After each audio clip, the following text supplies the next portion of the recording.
Muy buenos días a todos ustedes. Vamos a mirar entonces el tema de las revelaciones, cómo se debe hacer.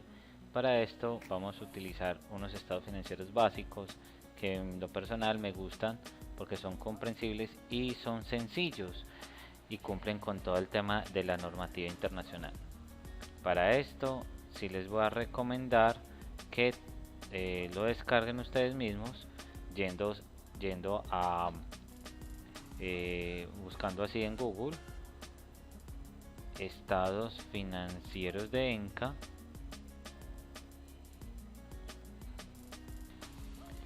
Se van para donde dice informes ENCA y buscamos el informe anual consolidado de 2021, el último. O sea, con este vamos a utilizarlo como base para hacerlo de nosotros. Bien, a pesar de que nosotros estamos desarrollando el año 2022.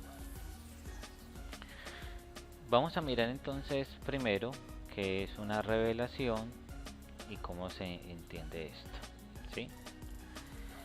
¿Qué es una revelación? Pues como le dice la viñeta, una revelación es una profundización de las cifras de los estados financieros que permite, entre otras cosas, que vaya enfocada al interesado, que permita entender la situación de determinadas partidas, que sirva para auditar y que permita un mejor análisis financiero, ¿cierto? O sea, hay algunas cuestiones que por simple inspección no se detectan, entonces esto mejoraría mucho. Por eso las revelaciones van enfocadas es mucho a quien va, al interesado como tal.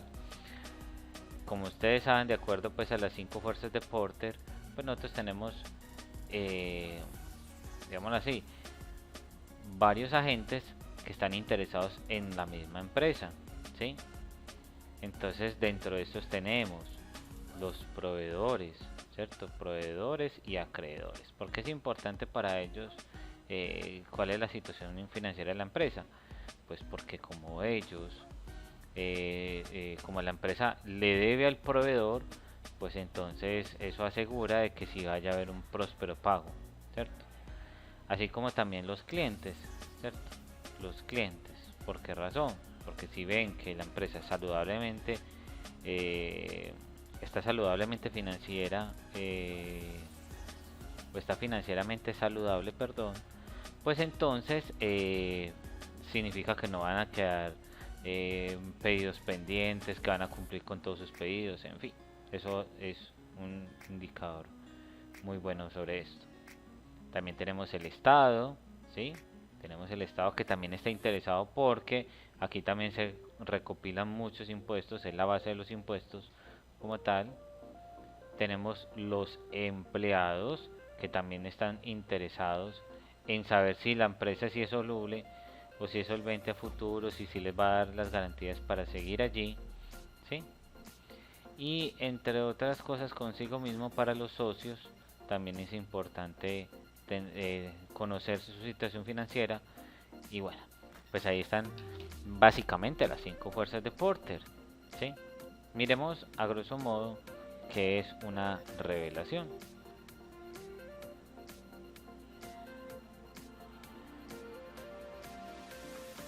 Verdad, yo no puedo poner estos videos en YouTube, pero yo se los voy a dejar abajito para que ustedes puedan ver a grosso modo de qué trata este video y ustedes puedan entender acerca de las revelaciones. ¿Sí? Se lo recomiendo mucho. ¿Cuál es el cuerpo de las revelaciones? Entonces depende mucho de a qué grupos nos estamos dirigiendo. Por eso es importante saber cuál es el grupo como tal de las NIF. ¿Sí? A pesar de que yo estoy trayendo referentes muy viejos y en el 2420 pues de 2015 ya está conglomerado y actualizado, yo lo traigo así porque estaba mucho más detallado y era mucho más comprensible para todos. Sin embargo, pues pueden mirar el anexo técnico y vamos a mirarlo desde el grupo 3, grupo 2 hasta llegar al grupo 1. El grupo 3 que son las microempresas, recuerden pues entonces tenemos que debe decir cuál es la descripción de su ente económico, cuál es la fecha de corte o periodo al cual corresponde, cuáles son las principales políticas contables. Eso es muy reducido porque realmente pues una empresa de grupo 3 no necesita mucho. Cuáles son los activos que están clasificados como corrientes, cuáles son las depreciaciones y amortizaciones del periodo, cuáles son las clases de ingresos, es decir, la segregación de los ingresos, y el movimiento patrimonial, es decir, el estado de cambios en el patrimonio, pero de una manera un poquitico más sencilla. No te exige mucho el grupo 3, ¿sí? Es diferente a grupo 2. ¿Por qué razón? Porque usted aquí solamente le dicen, vea, dígame cuánto fueron de los activos corrientes, no corrientes, pues así, como tal. O bueno, a lo mucho las partidas más importantes de pronto desde el punto de vista de la materialidad. Pero el grupo 2, miren ya que cambio. No tiene tantas cositas, pero ya se dan cuenta que normalmente pues esto que son 10 páginas, por ejemplo en presentación, esta pasaría más o menos a 30 a 60 páginas. ¿Por qué razón? Porque aquí dice datos de la entidad, pues entonces usted tiene que hacer un desagregado de todo lo que tiene que ver con la entidad. Base de presentación, que es todas aquellas políticas sobre la cual la empresa indica que va a seguir en marcha, cómo va a ser el futuro. El resumen de las políticas contables y la identificación de cada una de las partidas en orden de materialidad. Cuando yo hablo de orden de materialidad, pues entonces iniciamos. Si por ejemplo la empresa lo más material son sus activos fijos, pues empiece por allí. ¿Cierto? Nosotros no vamos a aplicar eso porque lo vamos a hacer en el mismo orden de las NIF, porque, perdón, en el mismo orden de los estados financieros, porque la idea es que aprendamos a hacer las notas. Ya el orden, ya ustedes lo mirarían ya a futuro, ya cuando estén haciendo las reales, pero si se hace en orden de materialidad. Por ejemplo, los activos fijos es una de las cosas. Por ejemplo, la gente empieza por los instrumentos financieros en cuentas por cobrar porque normalmente son partidas bastante cuantiosas. También existe pues el efectivo equivalentes, pues que también en algunas ocasiones es grande, ¿sí? Y en el grupo 1 pues adicional a todo, tenemos que saber mucho de riesgos. O sea, en grupo 1 hay que mirar de riesgos. ¿Por qué razón? Porque en cada una de las políticas usted le tiene que decir tres tipos de riesgos que van normalmente inherentes en una empresa, ¿cierto? Riesgo de liquidez, riesgo de crédito y hay un riesgo que se llama un riesgo operacional, ¿sí? O sea, esos riesgos hay que evaluarlos en cada uno de ellos y ya se van a dar cuenta que los estados financieros pues si los tienen. La, la muestra que yo les había traído a ustedes de estos estados financieros también tiene un compendio de, de riesgos que por aquí los vamos a encontrar en más abajo. Pues ustedes ya los empiezan a explorar que son realmente son muy bonitos, ¿sí? Y espero que las notas y los estados financieros tengan un nivel mucho mejor que lo que ustedes van a ver a continuación, ¿cierto? Miren que las notas a los estados financieros, es decir, las revelaciones, empieza con una información general de la compañía. Por ser de grupo 1, pues entonces, como lo habíamos visto aquí, pues está en este ladito, datos de la compañía, ¿cierto? Datos de la entidad. Entonces mire cómo empieza, información general de la compañía, entidad reportante, que son o cómo están divididos, ¿cierto? ¿Cuál es la base de medición, la base de preparación y todo, ¿cierto? Pero en mi opinión no tienen que serlo todo, solamente pues como una pequeña muestra indicando de que efectivamente lo tomaron en cuenta. Y las políticas contables significativas, ¿sí? Ya bajando por acá vamos a encontrar una evaluación de riesgos, ¿sí? Vamos a mirar si los tienen por aquí, caso tal de que no los tiene. Mire que acá ya tiene administración de riesgos financieros, ¿sí? Y ya empiezan a revisar cuáles son los riesgos que tiene la compañía en el mercado y basados en esos tres insumos que les di yo, donde dice riesgo de crédito, miren acá el riesgo de crédito, riesgo de liquidez y el riesgo operacional, pues que está inmerso, bueno, en el riesgo, aquí se llama riesgo de mercado, pero también es el mismo riesgo de la operación del negocio. Ahí están los riesgos. Obviamente, para saber de riesgos hay que hacer otro diplomado o otro curso como tal. Bien, sigamos y continuemos con nuestra apreciación de las NIF y vemos, pues, vamos a imaginarnos que somos una empresa de grupo 2, ¿sí? Es decir, pues vamos a hacerlo casi como esa, pero no con tanto rigor. ¿Qué deben llevar las empresas de grupo 2? Pues deben llevar los datos de la entidad, denotar como entidad que reporta o entidad reportante, como les expresé allí.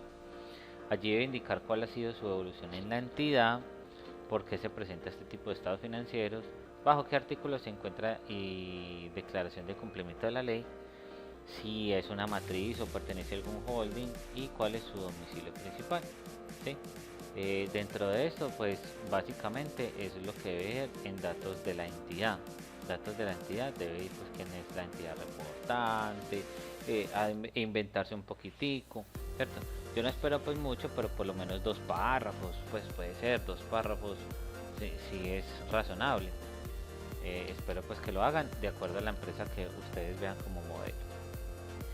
En la base de presentación, allí que se debe indicar, se debe presentar si es un activo, si es un pasivo, o cómo se llevaron los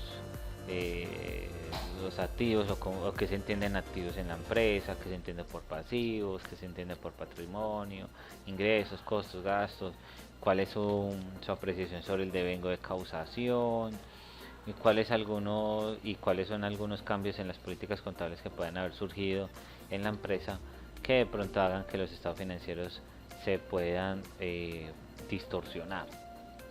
También tenemos acá las principales políticas contables, es decir, pues ponerlo más básico, ¿sí? No se tiene que decir todo el PUC en la medida porque esto lo hace muy grande. En mi opinión, y en mi humilde opinión, pues esto es lo más absurdo de este mundo, pero la normativa lo dice que debe estar allí. Definición de cómo se reconoce o sobre qué metodología, indicar algunas variables como la vida útil. Y para esto les recomiendo que se basen mucho en ello. Miremoslo en estos estados financieros. Aquí los encontramos. Miren las principales políticas contables. Vea que no dicen mucho sobre cada cosita. Traten de ser muy conciso, muy directo y muy concreto. Aquí está. Políticas contables, que es efectivo equivalentes. Entonces mire que dice que el efectivo equivalente es el efectivo en el estado de situación financiera, en el estado de flujo de efectivo, incluye el efectivo disponible, depósitos de libre bancos, o sea, todo lo que tiene que ver con la definición de las NIF, pues se puede copiar y pegar así. ¿Listo? No necesitamos mucho de esto, pues básicamente es de a lo mucho pues un párrafo por política y prácticamente es como si fuera copiar y pegar. En efectivo equivalentes al efectivo pues aparece lo siguiente. Vamos a hacerlos en notas, en cada una de las notas como tal. Vemos que empezamos por efectivo equivalentes al efectivo. Esta podría ser perfectamente la nota 3, ¿cierto? Nota 3, nota 4. En estos estados financieros de ENCA aparece nota, efectivo y equivalentes, aparece como nota 7. Nota 7. Miren acá aparece la nota 7. Como ustedes pueden identificar,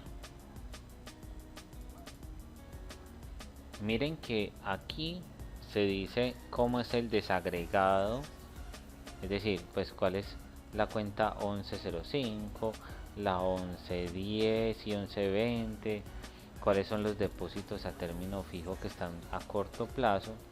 Tienen algunos TIDs, o sea que ellos solicitaron, bueno, hay algunos títulos pues del Estado, ¿sí? Y tienen aquí un fideicomiso, ¿sí? Y también muestra pues el desagregado en moneda extranjera, cuántos fueron en pesos colombianos y cuánto en dólares, ¿sí? Cuánto en dólares. Miremos qué debería tener entonces. Pues hay que identificar las partidas por cada activo. Hay que mostrar el efectivo en papel moneda, ¿sí? El efectivo sostenido en bancos, cuál es el efectivo en las fideocuentas y si tienen moneda extranjera y a qué TRM fue elaborada a fin de periodo. Es decir, pues me tienes que indicar cuál es la tasa representativa del mercado. Como nosotros en nuestro ejercicio no aplicamos eso, pues solamente déjenlo como instructivo, o mejor dicho, pues como un guiño, pero normalmente esto es lo que debe llevar.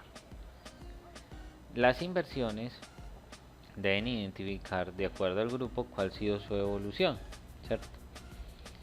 Y acuérdense que en inversiones tenemos que mirarlo de acuerdo a los instrumentos financieros, y los instrumentos financieros están algunos que están valorados a costo amortizado, otros que están a valor razonable, con cambios en el patrimonio, hay otros que están a valor razonable con cambios en el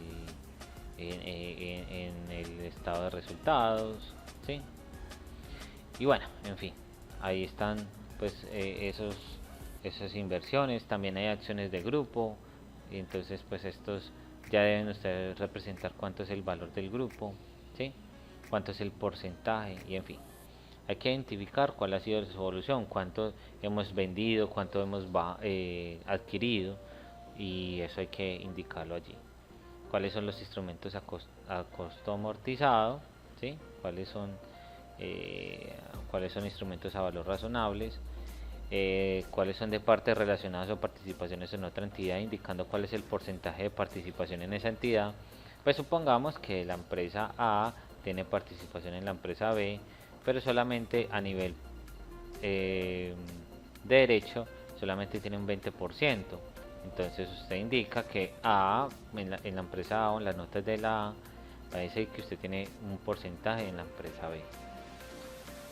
Para eso pásense en el texto. Otros tipos que estén dentro de la clasificación de inversiones, y determinar lo corriente y no corriente, así como el riesgo de activo de liquidez, porque usted debe indicarlo. Vea que aquí ya estamos hablando de riesgos, y miremos cómo estaría aquí.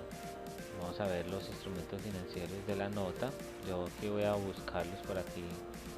Encuentro como instrumentos financieros derivados, inversiones en subsidiarias. Yo puedo encontrar acá, muy importante, chicos, los activos por impuestos son las 1355. Eso hay que separarlo en los estados financieros para que lo tengan en cuenta. Aquí tenemos las cuentas comerciales por cobrar y netas, inversiones, instrumentos financieros derivados. Aquí aparece una nota 9 y aquí aparece inversiones en subsidiarias, nota 13. Vamos a mirar la nota 9 y la nota 13 a ver qué nos trae, ¿sí? Nota 9, instrumentos financieros derivados, ¿sí? Entonces aquí nos está mostrando cuáles son los movimientos que ha tenido. Estos sí están en el pasivo, pues aquí hay unas opciones en el activo y otras que están en el pasivo, y me indica pues cuáles son instrumentos financieros. Nosotros no aplicamos para esta, pero sí en la nota 13 dice inversiones en subsidiarias. Vea que aquí dice cuánto es el porcentaje que tiene en una empresa, mírenlo acá, y lo compara, siempre comparativo. Por ejemplo, en el ejercicio de nosotros tenemos unas acciones en alguna empresa. Ustedes inventan el porcentaje de participación, pero es muy importante decir cuánto están y cuánto es el valor de su deterioro en cada uno de ellos, ¿sí? Muy bien. En cuentas por cobrar hay que demostrar pues cuál es la cartera a corto plazo y largo plazo, determinación de los deterioros en caso de que lo haya, y determinar los activos dados de baja, así como algunas reversiones. Miremos esa nota, la nota que estaba por acá, ya la habíamos visto, la habíamos identificado. Miren, acá está la nota 8, ¿sí? Nota 8, cuentas comerciales por cobrar y otras cuentas por cobrar, miren que está comparativo, ¿sí? Y me dice cuál es el desagregado entre corriente y no corriente, aplicando efectivamente lo que se dice sobre las revelaciones, y me dice cuáles son las cuentas de difícil cobro, así como las esto es muy importante. O sea, por ejemplo, si la nota no tiene esto, mejor dicho, no tiene nada. Aquí dice cuántos son los clientes y cuánto es la deuda a 1,90, cuánto es de 91 a 180 días. Ustedes tienen que hacer esto, ¿sí? Al 31 de diciembre del 2021 y el 31 de diciembre de 2020, pero a 2020 ustedes no tenían nada, ¿cierto? O sea, esto le va a quedar en ceros, pero a 2021 sí tienen una deuda allí pendiente. Una cuenta por cobrar, entonces también es importante tenerlo. Entonces les recuerdo, deben decir cuál es la cartera a corto plazo, cuál es la cartera a largo plazo, determinar si hay deterioros y determinar los activos dados de baja, así como también la edad de cartera, o sea, la cartera por edades, ¿sí? Por edades. ¿Listo? Este también les tocaría elaborar. Bien, vamos relativamente bien. Vamos para los inventarios. Realmente es muy sencilla esta, simplemente es identificar cada una de las partidas y determinar los deterioros, ¿sí? Acá pues la nota de inventarios creo que en ese orden, por eso no están en orden, si no iríamos de uno en uno, pero miren que es por orden de liquidez. Aquí tienen unos inventarios, que es la nota 10, ¿sí? Solamente me desagrega cuánto es de materias primas, cuánto es de productos en proceso, cuánto de productos terminados, y todo esto, ¿de dónde lo sacan? Lo sacan de la hoja de trabajo final, ¿cierto? Y esto le tiene que dar igual al estado de situación, a la partida del estado de situación financiera. Miren, por ejemplo, acá 120.077. Yo voy para acá, busquémosla, ¿sí? Y aquí lo encontramos exactamente igual, sino que ya allí en la nota 10 está desagregado cada partida para que las personas que estén interesadas sepan pues más o menos cuál es su nivel de inventario. No siempre se debe mostrar esto, ¿sí? O sea, para mí esto es un riesgo de que otras empresas pues le hagan competencia aprendiendo de ellas de alguna otra manera. O sea, pues esto es un punto negativo de los estados financieros, porque revelar información significa también que otras personas envidiosas o las competencias desleales estén pendientes de su empresa y digan, vea, yo voy a manejar entonces, o vamos a hacer algo para que no le entren combustibles, ¿cierto? Entonces si no le entran combustibles, entonces la operación de negocio va a bajar. Tienen inventario en tránsito, entonces vamos a buscarle, vamos a hacer un paro para que no llegue mercancía en tránsito, pues por así decirlo, ¿cierto? Muchas cosas que pueden surgir de los estados financieros que son muy delicadas, pero como sabemos, esto puede traer repercusiones, ¿sí? Inventarios es relativamente sencillo, ¿sí? En propiedades, planta de equipo, pues tenemos, esta sí es bastante larga, normalmente es larguita y tiene pues bastantes requisitos. Identificamos los primeros. Identificar claramente las propiedades de inversión. Recuerden que las propiedades de inversión están valoradas bajo la NIC 40 y son activos que están dentro de la entidad, pero están dispuestas para rentar en otros negocios o en otras, o para otras personas. No vamos a usarlo para beneficio interno. Identificar las propiedades bajo arrendamiento financiero y tipo leasing. Identificar los activos biológicos. Identificar las depreciaciones, bajas de activos, ¿sí? Identificar los deterioros, así como algunas revaluaciones que puedan surgir, ¿sí? Miremos la nota, ya que estábamos acá, creo que es la nota de abajo, después de la nota activos mantenidos para la venta. Aquí los tiene pues los activos por impuesto. Miren las autorretenciones, esta sí está separadita. Y tenemos acá las inversiones, la propiedad, planta de equipo, nota 14. Miremos pues sí cómo se muestra. Se muestra comparativo y se muestra el desagregado, así como la depreciación acumulada, ¿sí? Esta depreciación acumulada la podríamos mostrar, miren acá, 115, 105, y acá abajo ya tiene cada una de las depreciaciones por clasificación de activo. Por ejemplo, en construcciones y edificaciones tienen 62.563, y aquí tienen la depreciación son 18.211, 18.211, o sea, lo que corresponde a esta depreciación. Vemos cuál es el gasto de depreciación. Este lo tomamos de la cuenta 15 y este lo tomamos de la cuenta 51. Ojo, o sea, hay que mostrar la depreciación acumulada así como su gasto de depreciación. Y aquí se muestran todas las adquisiciones. Entonces, cuánto teníamos al 31 de diciembre del 2021, si hubo alguna adición o alguna adquisición, si hubo algún traslado, ¿sí? Y tenemos acá un leaseback, pues como les dije, había que mostrar temas de leasing, pero nosotros no tenemos, así como alguna revaluación pequeñita que hayamos tenido. Miren cómo es de interesante esto. Si hubo alguna adición, si hubo algún traslado, ¿sí? Esto es a diciembre 31 del 2000, aquí, este es el de 2020, este es el del año anterior, ¿sí? Este es el del año anterior. Y acá, bueno, acá miren que dice cuáles están bajo leasing, ¿sí? Algunas operaciones están bajo leasing. Miremoslo acá para que ustedes lo puedan visualizar más claramente. Acá dice activos por derecho de uso y aquí aparece 3.049.049. Aquí aparece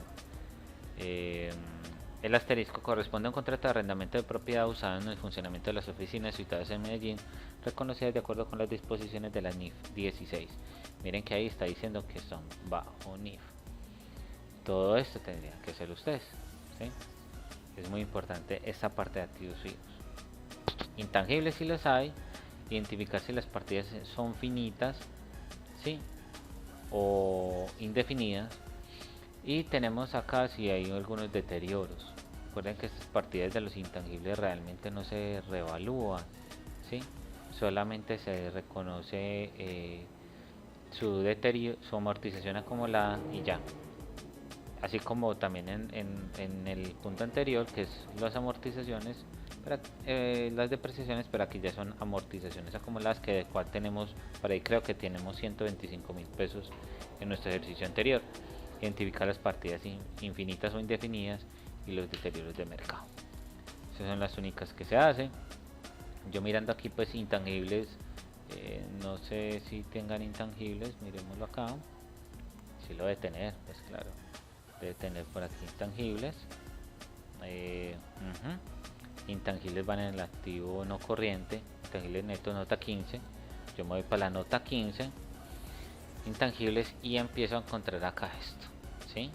Licencias, amortización acumulada. Vean pues, no tiene mucho que decir acerca de los intangibles, nosotros tampoco, pero sí muy importante que tenga ese desagregado.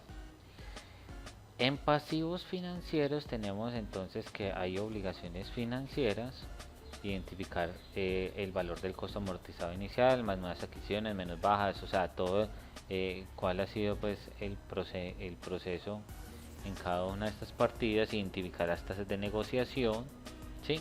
En caso tal de los títulos, identificar si son corrientes o no.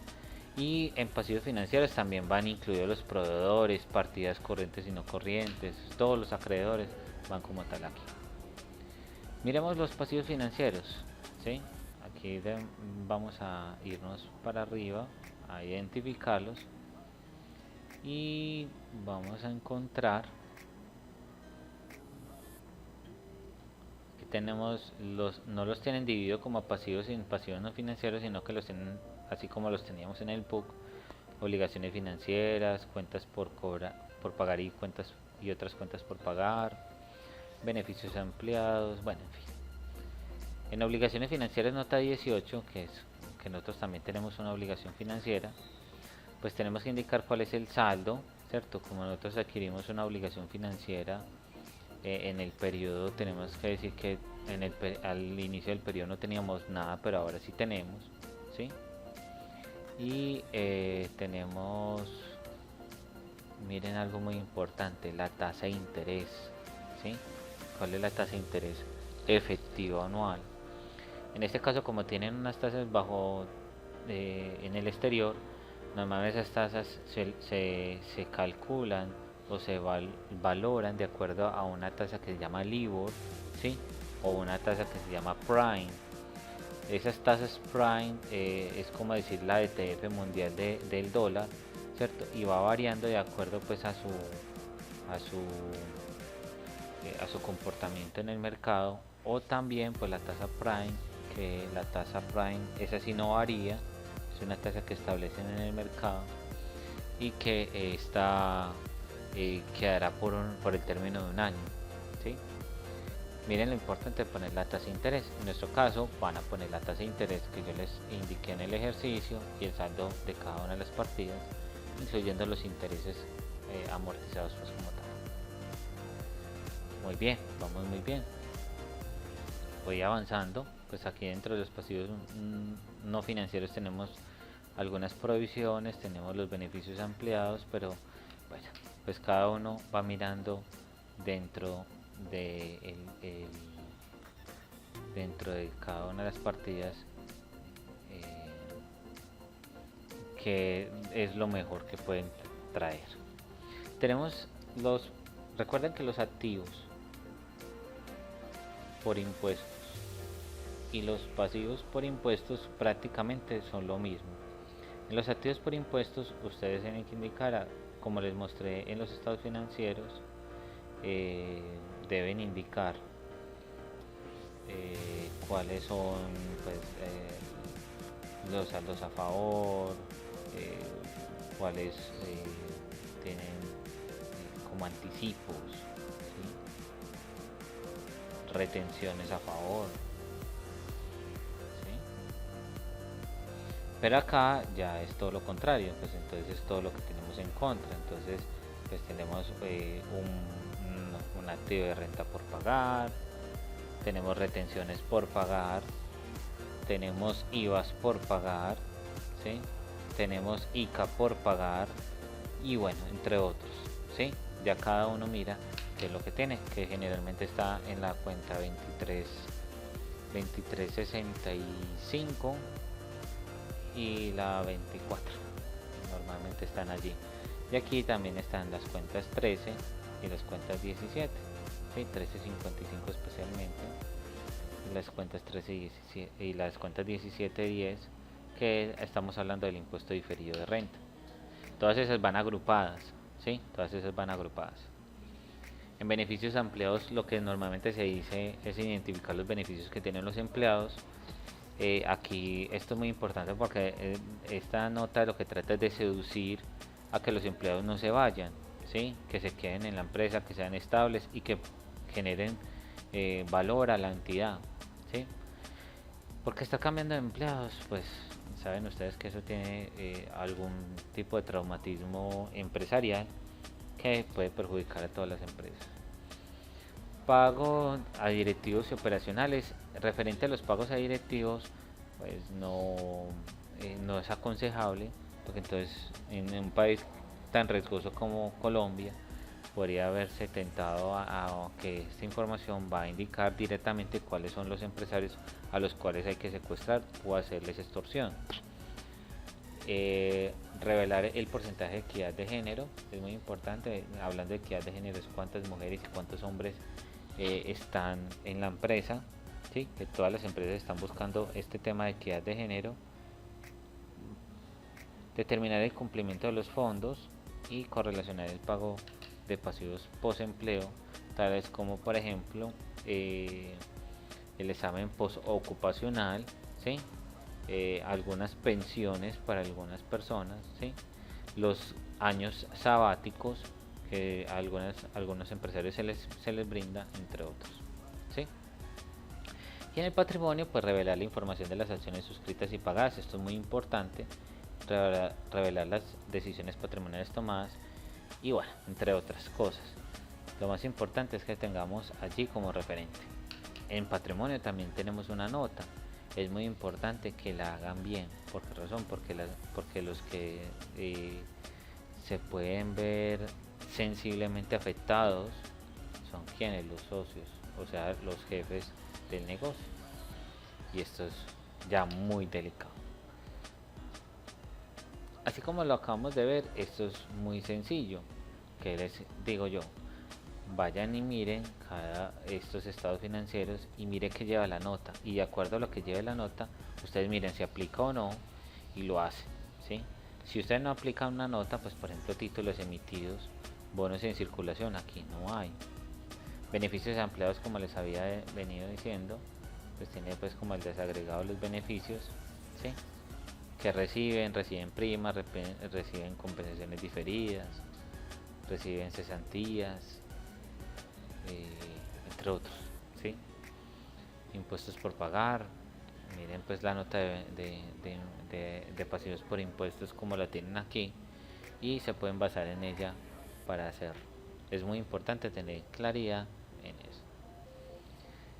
Recomendaciones antes de terminar, pues recuerden que esto normalmente viene con unas portadas, ¿sí? Unas portadas, y esas portadas hacen que los estados financieros se vean a nivel corporativo mucho más elegantes. Hagan esfuerzos necesarios para mostrar lo que realmente es la empresa, para hacer para que en el mercado la puedan evaluar, y así se puede integrar de personas que quieren un progreso mucho mejor para estas entidades.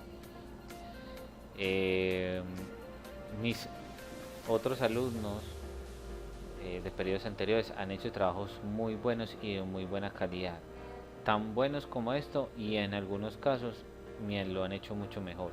Yo espero que ustedes no lo hagan así, espero que ustedes lo hagan mucho mejor que esto, ¿sí? O sea, no se queden simplemente con la información que les acabo de dar. Ustedes pueden ir mucho más allá. ¿Por qué razón? Porque yo no quiero que ustedes sean excelentes, sino que ustedes sean más que excelentes. Y por eso, pues les dejo aquí la recomendación de estos estados financieros. Bueno, eso fue todo por hoy. Muchas gracias.